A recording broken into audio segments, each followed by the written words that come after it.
Welcome to today's webinar, 10 Hacks for Using Google Classroom, brought to you by Simple K-12. My name is Lori and I'm here with Matthew Bergman, and we are so excited to have all of you here with us today. Now, just a little bit about our presenter. Matt Bergman is a K-12 Learning Technology Specialist at the Milton Hershey School in Hershey, Pennsylvania.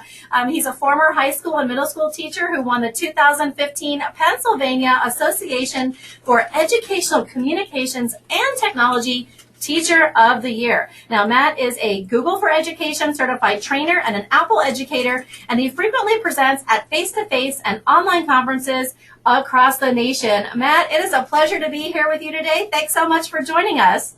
Hey, thanks, Lori, for having me. I really appreciate being here today. And welcome all of you to 10 Hacks for Using Google Classroom.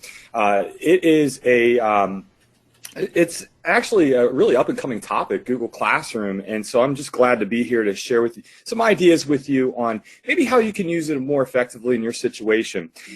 So like Lori was saying, I make presentations all over the place, and when I do a Simple K-12 webinar, there's just a certain energy that it's just amazing that I get from you guys, and I just feel myself, because it's just such a group, it's just a great group of committed educators who just want to do what's best for kids. And that's why you're here today, to taking time out of your day to just be there and come up with the best way to educate kids. So thank you so much for being here.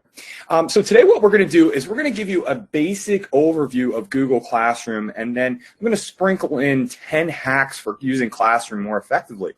Now, if you have used Google Classroom recently, you might have noticed that there's some big changes. It looks a little bit different than it might have been about a year ago. So I'm going to share some of those changes with you. The good thing is that Google Classroom is a web-based platform, but you can use that web-based platform not only on your MacBook or Chromebook, but you can also use it on an Apple device or an Android device. So it's available regardless of what platform. And what's also really neat is that you can use it through your school Google account, or now you can use it for your personal Google account. However, they don't cross over. So if you create a personal Google Classroom with your personal Gmail address, and then you try to share it with students who have school-issued Google accounts, that won't work. So you would definitely want to make sure that you create a school email address account with students from your school district. So just keep that in mind. So here's the new layout. There's been a couple changes. You'll notice that right up here, Stream, there used to be a Stream, but Stream's actually changed a little bit to have notifications and announcements. Then you have this new Classwork tab, which we'll talk about later. That actually replaces the About tab.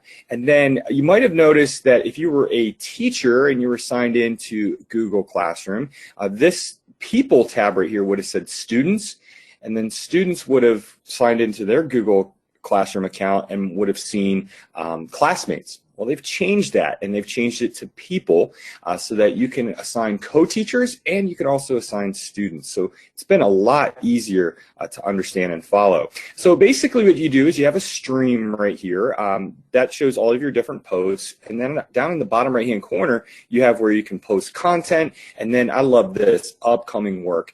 It'll show any upcoming work that you have. So like I had mentioned before, this is the top is what the old version of Google Classroom looked like. The bottom is what the new version of Google Classroom looks like. And the reason why I have these arrows here is because in the old version of Google Classroom, which you see right up here, some of the features from Stream are in class, the new Classwork tab. Some of the features from About are in the new Classwork tab as well. Students, those features have actually shifted over to the People tab, and then some of the things in the Stream that you used to be able to do are still available in the Stream. Okay, so we'll show you what that means here in just a second.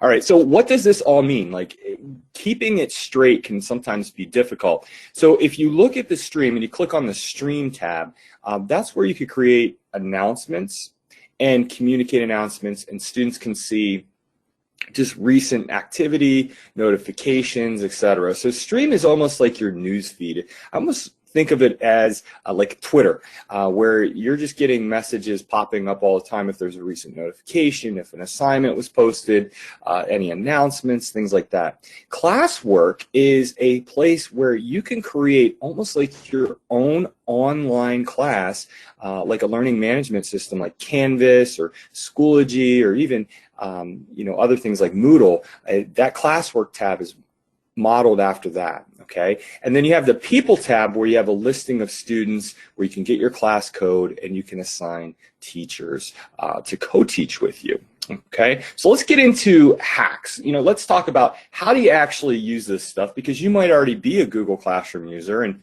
you just want to find some ideas. And so let's share with you some of those ideas right now. And so the big thing is that Google is just a collaborative tool. I mean, whether you're using Docs or Sheets or Classroom, there's so many possibilities to create collaboration. And so if you go into the People tab right here, you'll notice that there's a section called Teachers. You can actually click right here and add co-teachers to your Google Classroom. So this is perfect if you have a teacher who co-teaches with you. Maybe you have a you team teach. Maybe you have a learning support teacher that comes in. Maybe you have you're a principal and you want to have your assistant principals be able to add things to a school Google Classroom. There's a variety of different ways that you can do it, but that's how you add co-teachers. Adding students to your class is really easy too. Sure, you can go into the People tab and you can go in there and add students individually, or you could just give students a class code. So I'm just clicking on the class settings icon, and it'll show me the class code. And so I can click on the class code because that's a little small and just go to display, and it'll display it, and I can put it in full screen if I want, so that it's easier for my students to get into the class. Remember, this class code, the students only need it once. They only need it once to get into your class, and once they're in your class, they don't need that code anymore. So this is a one-time thing right here that you might do with students. But the other part that I love is that you can create collaborative assignments. So for instance, if you were going to create a collaborative Google slideshow presentation where you wanted every single student in your classroom to have access to this presentation so you could collaborate on it, you don't have to worry about going into Google Slides, going to the share button, choosing anybody can edit, then sharing the link. You don't have to do that anymore. All you have to do is post this as an assignment and choose Students Can Edit File. When you say that students can edit a file, that means you have one document, and if you have 30 different kids, they can all collaborate on that document. So I love doing this when I'm putting together presentations, because I will put together small groups of students and they will be responsible for one slide worth of content. They'll create that content in about 5 to 10 minutes, and then we'll have everybody stop. We'll make this presentation view only, and then I have their help making the presentation. I can add my expertise, I can add resources. It's just a really great way of collaborating. Another thing you could do too is, at the end of class, last 5 minutes of class are sometimes the most underutilized moments in a class period. Why not create some frequently asked questions, or just have students come up with their frequently asked questions in a Google Sheet? Because I love Google Sheets, because if you're working in a sheet, see how this cell is highlighted? You'll know somebody's working in that cell, so you won't have to type over top of them or do anything like that. You could actually have students develop questions, come in the very next day at the beginning of class, and then choose a question and answer it, and maybe add some resources. So you can once again use that collaboration feature in Google Classroom. So here's another hack for you. Be like an elephant, don't forget. And so, many teachers will turn to tools like Remind or, Class Dojo and things like that to remind students, remind parents of certain things that are going on. What you can do is you can actually create announcements in Google Classroom, where you just go to the Stream tab and you just click right here, create an announcement. You can even schedule these announcements as well. So if you know that at the very beginning of the week, you're talking to your kids and you want them to bring their textbook on Friday, and you want an announcement to be posted on Thursday evening at 6 o'clock, You can do that by just creating an announcement and posting that. So this is how you would do that, is you would create your announcement and then you would just go to schedule, and then you just choose what you want to do, when you want it to come up, and you just type in the time that you want it to be posted at and just hit schedule, and it will automatically post. The same is true for assignments. It just makes it a really, really cool feature. So here's another thing you could do. Spend less time at the copy machine. As classrooms become more digitalized and more students are using technology, and we're using iPads, or we're using Chromebooks or MacBooks or PCs, whatever you're using, Google Classroom is the perfect tool to make digital copies for students. So there's two other ways that you can post something. This is an assignment. You can actually post so that students can view a file, and it just gives them view-only rights. They don't have the ability to make any changes. They could make a copy if they want, but this is perfect for students maybe seeing directions. Maybe you have a rubric. Maybe you have a sample piece of work that you want to share with students. That's a perfect way of doing that. Now, right here, I love this, make a copy for each student. So let's say, for instance, you want students to write an essay, maybe you want them to develop a presentation, and you have a template that you want them to be able to use. Well, just make a copy for each student, and now automatically when they open it up, it'll make a copy, and it will put it in their Google Drive so that they can have access to it, and then they can turn it right back into you when the assignment is complete. What I also like is that not only can you make copies for students, but you have really some ability to use the technology in so many creative ways. And one I love, and this is available on Chromebooks and also mobile version, is that not only can you just turn in regular Google Documents, and heck, you can any attachment, you can use your camera on your device. So if you had, say for instance, a worksheet that you wanted students to complete by hand, but you wanted them to turn it in, they could take a shot of it, a screenshot of it, to scan it in and turn it into you, and that way you could actually grade it and mark it up in Google Classroom. I'll show you how you could do that later. Or maybe, for instance, they had a poster, they created a poster, and you want those students to turn in that poster. Maybe there's a video that they created of themselves presenting. They could use their camera, or they could just upload that content right to Google Classroom. Okay, I love this as well. So we're talking about posting and posting from Chrome. There's this Chrome extension called Post Straight from Chrome. Actually, I'm sorry, it's called Share to Classroom extension. And what you can do is you can push links out to students. You could make a post. So let's say you're doing some research and you found an article that you want your students to read. You're on that website. Just simply choose the Share to Classroom extension, and it will post directly to your Google Classroom. There's actually some other really cool features of doing it as well. You might want to check that out. So another option for you is to differentiate assignments. Did you know that you can differentiate in Google Classroom? So you could create an assignment, and then right up here in the top right-hand corner of your assignment, it probably will say all students. If you click on that, all students is generally checked. Okay, that means that this assignment is going to go out to every single student. If you uncheck all students, and then you select specific students that you want this to go out to, it will post directly to their stream. Only the students that you've selected. Students who have not been selected will not receive this particular assignment. So if you wanted to offer 2 or 3 different ways of doing this assignment, or 2 or 3 different versions of this assignment, you could very easily do it by simply choosing that feature, and that works for all assignments that you have. This is another way that you could do it, is perhaps you're doing group work and you've assigned students to work in groups, and you want to create a collaborative board, discussion board, where they can share what they're doing in class, who's doing what, share resources. Once again, you could post an assignment or a discussion question and choose those specific students in that group, and they would only be able to see their discussion board, not everybody else. You as a teacher get to see everybody, but the only specific students that are selected get to see that particular discussion board. I like this as well. This is from Alice Keeler. If you aren't following her on Twitter, you definitely need to. She's an amazing resource for Google Classroom in particular, but she gave this idea of differentiating assignments where she put the choice in the student's hand now. And so there's 3 different versions of the assignment, and then she offered a scaffold and support. And what students did is they used the private messaging feature in that assignment to then communicate to the teacher, hey, I think I would like to do this assignment, here's why. So really, really neat way of differentiating.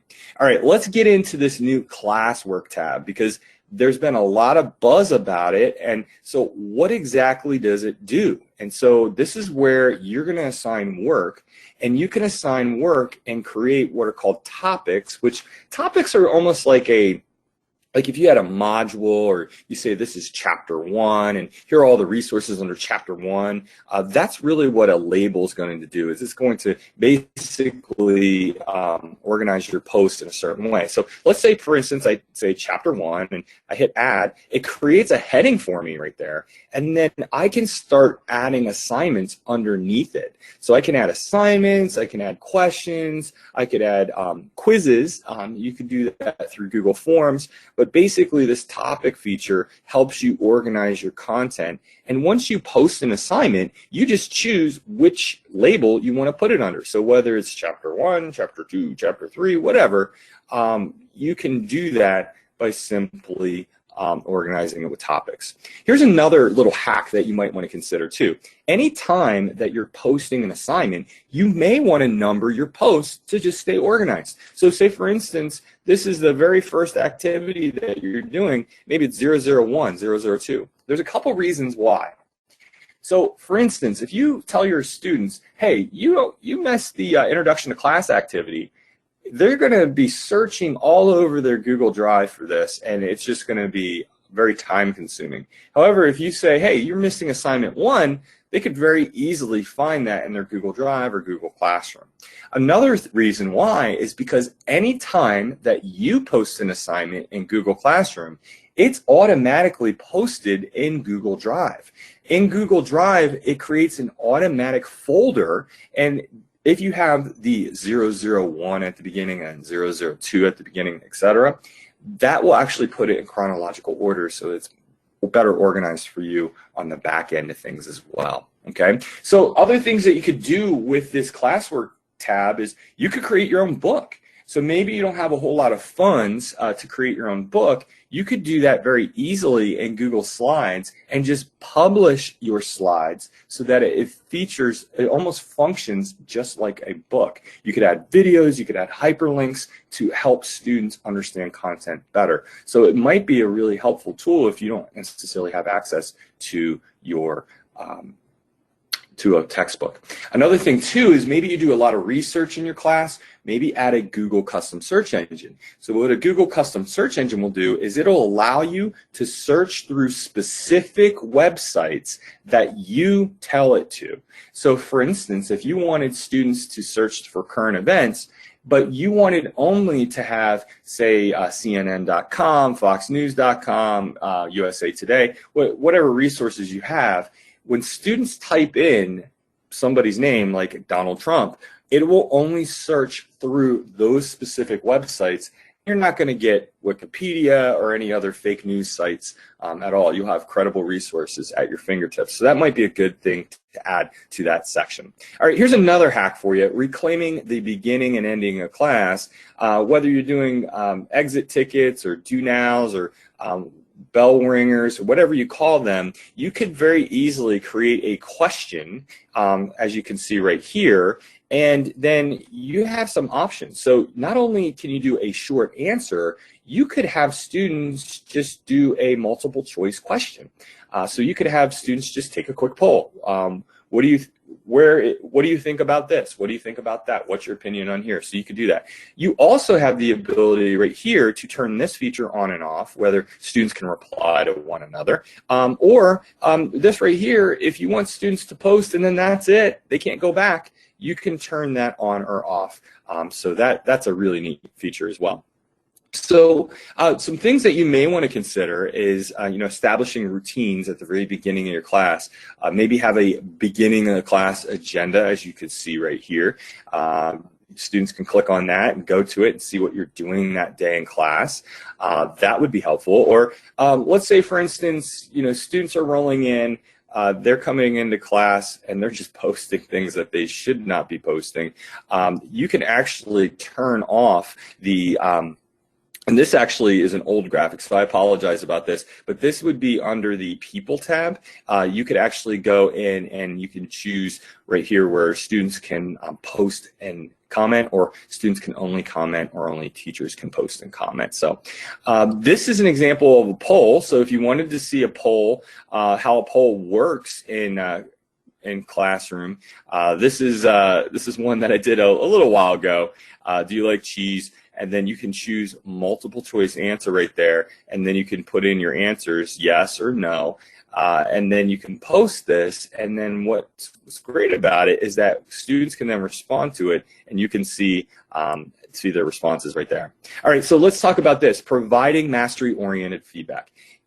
As students keep on taking online classes, or we add online components, maybe we do a blended type of format, we're infusing more technology in the classroom, we cannot underestimate just the whole ability of providing feedback to students in a timely manner. Now, this is a view. If you went right into an assignment, you could click on a specific student's name.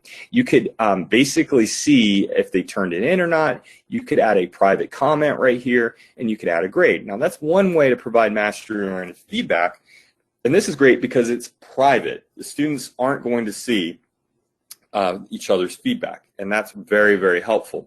But there's other tools that you may want to consider as well. If you remember earlier, I had said that you can take pictures of worksheets and scan them in.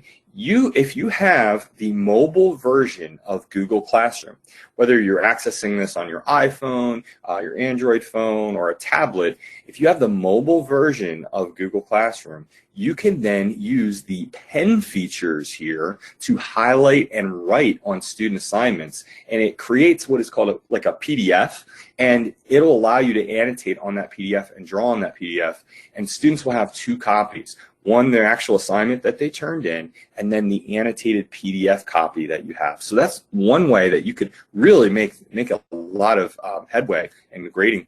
But you could also use this add-on in Google Docs called Orange Slice.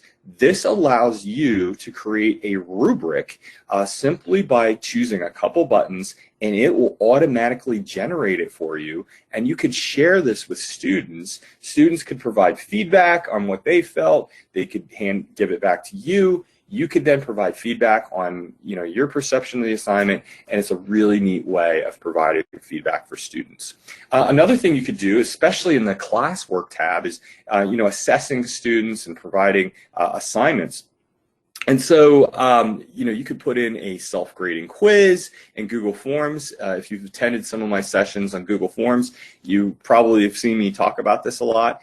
It's a really neat feature, so you could do that. You could create a virtual manipulative. So this is in Google Drawings, where you have a protractor right here, and it's kind of transparent, and you can move it and measure an angle, add the number of degrees right here, and then you can move it over here and use the drawing tools to draw. So that's just one way that you could create a virtual manipulative in Google Drawings. Now, let me just warn you, it works really, really well with Chromebooks and laptops. It does not work very well with iPads. So a virtual manipulative would probably not be a good idea if you have an iPad one-to-one initiative. Also, some things you can do too is you can make templates for students with assignments. You could I like adding frequently asked questions in my assignments. I always know that there's probably 2 or 3 questions that students are always going to have. Instead of repeating myself over and over and over again, I could add those frequently asked questions in my assignment, or I could even break an assignment down like you see right here, where, hey, this is step 1, and they can click on this link right here. It'll take them to step 1 in the document. Step 2, they'll take you to step 2 in the document. So there's just some different ways that you can use Google Classroom and Google tools in general. So why reinvent the wheel, though? That's the big thing. So if you have an assignment that you really enjoy giving, I know I used to give current event assignments all the time in my classroom. Why not reuse a post? And so you can reuse a post from any one of your classes, and you can share it with another class as well. So that might be a really, really, really good way of sharing and saving yourself some time.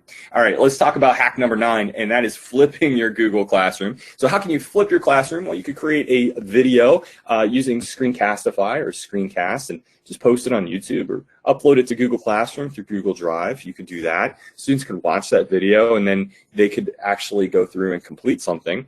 Here's another thing you could do too, is if you use Google Forms, you could create a self-paced lesson. You do that by simply creating new sections in Google Forms so that maybe students put in their name, they read they read a little bit of text, they go to the next section, they watch a video, they go to the next section, and then there's a quiz. So you could create a self-paced lesson in Google Forms and just post it right into your Google Classroom. You know, another thing too you could do is, let's say for instance you want students to watch a couple different videos about a topic. Well, students can sometimes get distracted by those thumbnails or suggested videos. You can embed videos in Google slideshow presentations, either through YouTube or Google Drive. And now students are going to see the video. They're not going to see those distracting videos on the side. So you could add a video playlist to the classwork section of Google Classroom, and students could then watch those videos. And last but not least, you know, obviously you can create a banner at the top of your classroom. You can customize things, but let's say you wanted to create your own custom class banner.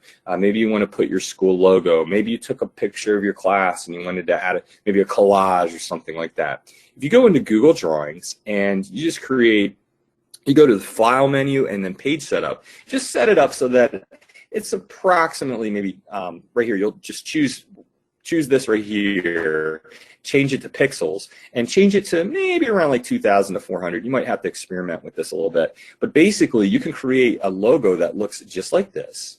When you're finished, just go to File and Download As, and just download it as a JPEG or PNG file. Those are just picture files. And then what you can do is you can go right here in your Google Classroom, upload that photo, and now you have a header that looks like this instead of this. So that's just a really neat way of customizing things in Google Classroom, giving your classroom a little bit more flair. It's definitely something that is really neat to do. All right, well, I want to thank you very much for having me. My contact information is on here.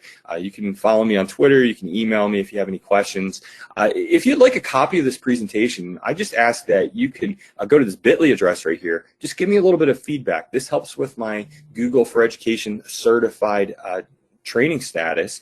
This is case sensitive, so it would be bit.ly and then a /2R1, a capital J, capital K, a lowercase x, and a lowercase s. Once you do that, it's just a couple questions. It'll give you a link to this presentation. So thank you guys very much. Lori, I'm going to turn it right back over to you, and if you have any questions, just let me know. Okay, great, Matt. Thank you so much for a wonderful presentation. I'll go ahead and pull the screen back here. I'll get your contact information up from my end. If you do have a question for Matt, please feel free to submit it now through that questions box of GoToWebinar. We'll try to get through as many of those questions as we can. First question came in from Joanne. She says, "Hi, my students cannot access materials on their iPads. How can I solve this?" So I guess the question I would have is, you know, what resources are you trying to have students access? You know, on iPads, you should be able to access Google Docs, Google Slides, Google Sheets, but you want to make sure that you have those specific apps actually loaded on your iPad, so that could potentially prevent you from accessing certain resources if you don't have that. Another thing too is just making sure that you have the Google Classroom app loaded on your iPads as well. It doesn't work so great with just going through Safari, so that would be my suggestion. Okay, great, Matt. Let's see here. Tammy is asking, does this work for homeschool as well? Yeah, so you could do that through homeschool, and you could create a Google Classroom just using a personal Gmail address, and then just having your homeschool students create an account also with a personal Gmail address, and it works flawlessly. Okay, great. Let's see here. Question from Margaret. She's asking, is there a way to create student groups to assign assignments and posts? I'm in a combo classroom and I only want fifth graders to see some information and sixth graders to see other information. I have to manually select each student and sometimes miss a student. Yeah, so right now, the only way that you would be able to do that is through the differentiation feature that I was mentioning earlier, where you would have to unselect all students and choose your students manually. It doesn't look like there's any group feature right now for that. You know, another thing you could do is you could potentially make a Google Classroom just for those fifth grade students and then another one for the sixth grade students. And then just have them toggle back and forth. Might not be the best solution, but it could work for your situation. Okay, awesome. This is kind of a combo question here because I had a couple of questions coming in about announcements. So Michelle and Walter, they're asking, when I'm streaming, can I move an announcement to the top? And then the other part of the question is, when will the announcements appear to the students? So the announcements will appear whenever they're posted. So if you were going to post something and you post it right now, it's going to post right now. If you schedule that post, maybe post tomorrow, it'll only post tomorrow at whatever time you tell it. As far as like moving stuff, there is a feature in the announcements feature where you can actually click on these three little dots. When you choose those three little dots, you should be able to move that post to the top. Okay, great. Esther is asking, can I go back and organize previously posted things and folders if I create a folder for my chapter under topic after a few things were already posted?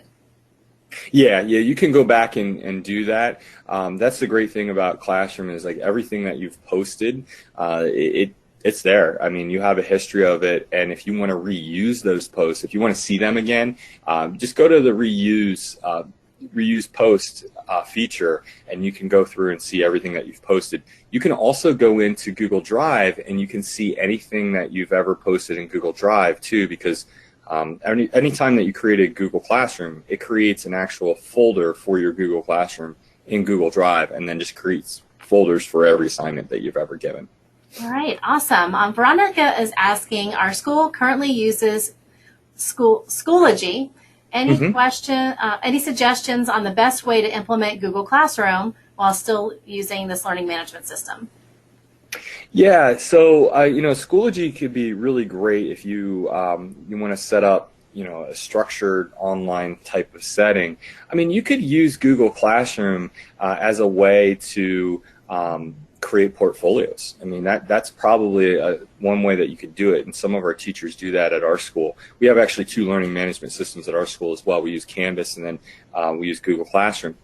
How you can use it as a portfolio is you could have students polish up any of their work, turn it into Schoology, get any feedback, polish it up, then turn it into Google Classroom. And what's great about it is it puts everything in Google Drive folders. So now students have folders of every single assignment that they've turned in, and they could use that as a portfolio later down the road. Lots of questions about how to get the CEU certificates, and I know Anne was asking earlier how to get her membership to Simple K-12, so I'll go ahead and answer that now for you guys. If you see the CEU certificate on the screen, that's just a really great example of what they look like here at Simple K-12. This is a perk of our membership here. So if you are a member of Simple K-12, the CEU certificates for your clock hours, PGP points, whatever your state or district calls them, will be available within 48 hours. So I'm going to show you guys how to get those. And if you aren't a member of Simple K-12, I will show you just how easy it is to join today. So bear with me. Once you get your membership, these are the steps that you would take. You just go to view your profile, and hopefully members, you're familiar with this. Go into your transcript report. Now you will have your own transcript report, and it will log all of your on-demand webinar activity as well as your live activity for today. 48 hours after today's live event, you will see this little ribbon, and hopefully you guys can see this here on the left. kind of trying to highlight it here. When you click that, you can print your certificate of completion for each webinar event. If you want to print them all at once, you can just use the date range filter and then print the entire transcript. Now, a lot of people also asking about Canva or Canvas, a really great tool. So I want to show you where all of the other training content is. Also, folks asking, how do I watch this again? Do you have more Google training? I know we have a great lineup today, but I wanted to show you, once you log in, how to access all of the on-demand training from Simple K-12. So all you do is click our course catalog. Guys, thousands of trainings available at your fingertips. Our members absolutely love this. Again, if you're not a member yet, I'll show you how you can join in just a second. But guys, check this out. You will be like a kid in a candy store. Earning your CEUs has never been easier. Plus, again, going back to that PD model where, you know, one size does not fit all. Here you can decide what you want to learn, when you want to learn it, whether it's blended learning. Maybe you want to do blogging in your classroom. Maybe you have classroom management issues. Don't we all? College and career readiness, counseling topics, differentiation, personalized learning, sweeping the country right now, digital storytelling, ESL, ELL, game-based learning. Then we get to all things Google. If you're a beginner, you might want to jump into Google Basics. You might not be able to see this, but we have 64 webinars available on Google Basics. That is 32 credit hours. Then you can jump to Google Intermediate, another 67 webinars, 34 credit hours. And if you have Google Chromebooks, keep on going, jump into that. About 20 credit hours just on using the devices, from classroom activities, managing them, everything you could want to know. And we're only on G. If you keep scrolling, you're going to go to learning theories. That's why we have things like Marzano and all of the different learning theories that are out there. Microsoft, mobile learning intermediate, personal enrichment, reading and writing. That's where we're going to get into curriculum areas, response to innovation, school safety, special ed, STEM. STEM is so hot right now. Google is definitely our hottest training topic, and STEM is right behind it. Maker spaces, coding, robotics. Guys, it is all there for you. You're going to be learning and connecting with the world's best trainers. These are the folks that come on and conduct the training for you, the same folks that charge hundreds of dollars for workshops or thousands of dollars to come into your school. I know you're going to recognize these educational rock stars. I can't even scroll through them in time, guys. This is all available for you, not to mention the Shared Resources Center, where we have, you can browse by subject, grade level, and resource type, download activity sheets, lesson plans. If you're not a member of Simple K-12 yet, today is your day. We would love for you to join. Now, normally a membership, now guys, I hope you're paying attention. This is going to show you how to join today. I know a lot of those questions were coming in. When you go to our site, and Lori's going to send you a link here in a second. If you go to our site, the regular membership price is $397 for 1 year access. You do not have to pay this today. So guys, don't worry about that. But for the members that are here that have paid their membership fee already for the year, you guys know this is an incredible value. That's about the cost of a 3 or 4 day conference. And this is 24/7, 365. So a full year of access. But like I mentioned, you do not have to pay that today. So to get a price, or to not pay this, Lori is going to send you a link, and you have to have this very special link, and I'll show you exactly what to do, guys. Now, as I mentioned, you're going to get all of the live upcoming webinars, 500 live webinars a year. You're going to get all of the on-demand CEU certificates, 24/7, 365. You're going to have access to the Shared Resources Center, the trainer. Now, again, normally one of our discounts takes it down to $297. This is great for friends and family, things like that. You're not even going to pay that today, guys. We have a triple discount for you, taking it down to $197. That's $200 off. And then our final triple discount price, just $177. But guys, you can only get this if you have the special link that Lori gave us. And what, Lori? The coupon?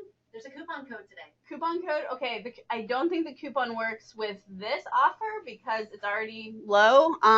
But we can try it out. We do Someone wrote in about a coupon code. We have our friends and family event going on. I don't think this is going to work, but we can try it. Wow. Is that supposed to happen? $30 off. All right. Well, it's seems to be working. Okay. So a triple plus a discount. So all right. Sorry. Let's go back here.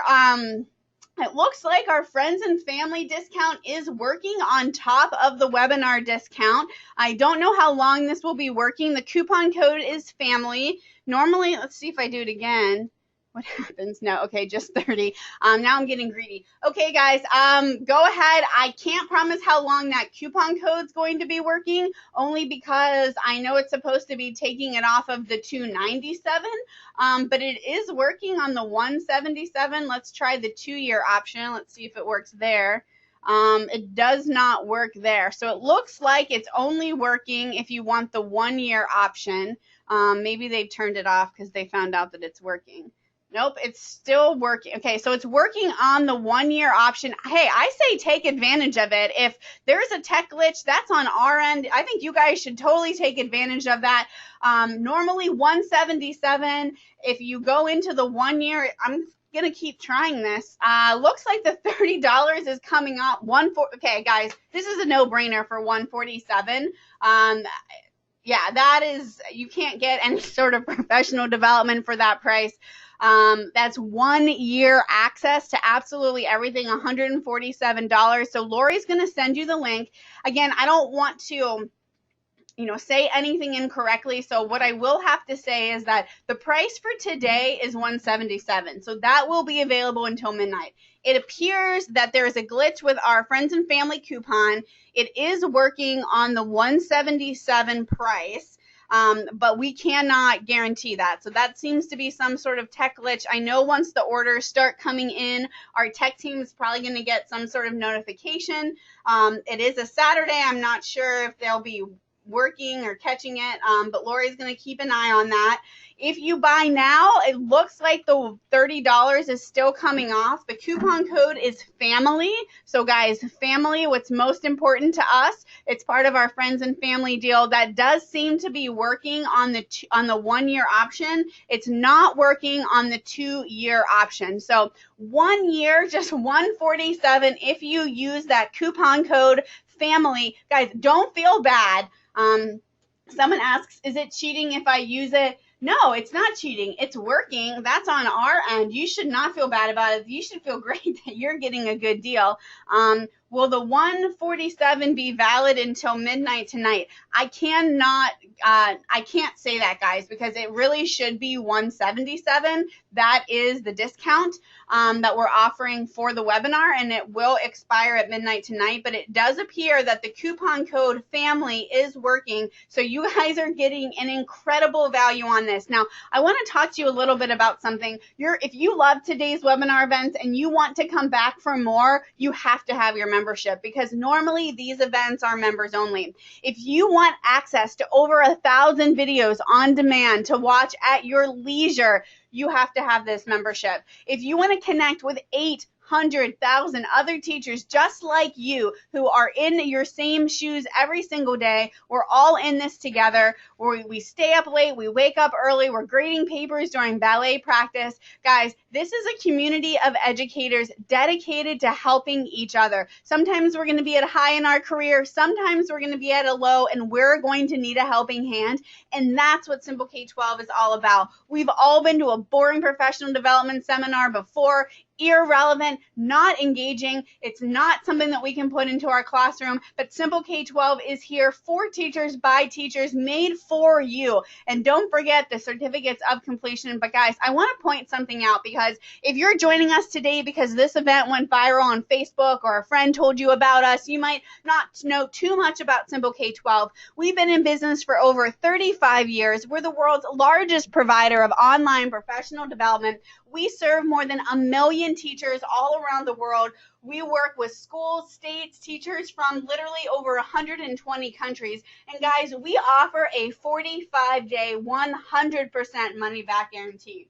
I don't want you to say that you like Simple K-12. I don't even want you to say that you love Simple K-12. We want you to say that Simple K-12 is hands down the best professional development experience you have ever had as a teacher. And if you can't say that, we will give you your money back, because this is an investment in yourself.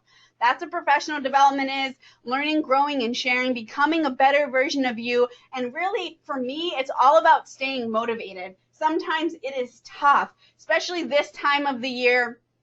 It can be rough, guys. We've all been there, but your peers are going to be there to lift you up, encourage you, give you ideas.